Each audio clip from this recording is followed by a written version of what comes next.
I have been away for 2 weeks to attend a wonderful camp meeting. Hello, I'm Rachel. Welcome to Still Learning with Rachel. So, for the next few weeks, I'll be sharing with you some of the lessons that I learned while I was away at the camp meeting.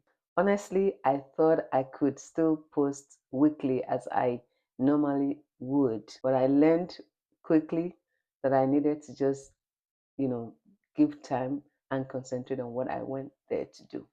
So now that I'm back, it's good to be back, and thank you for sticking around. So till I see you next time, keep learning.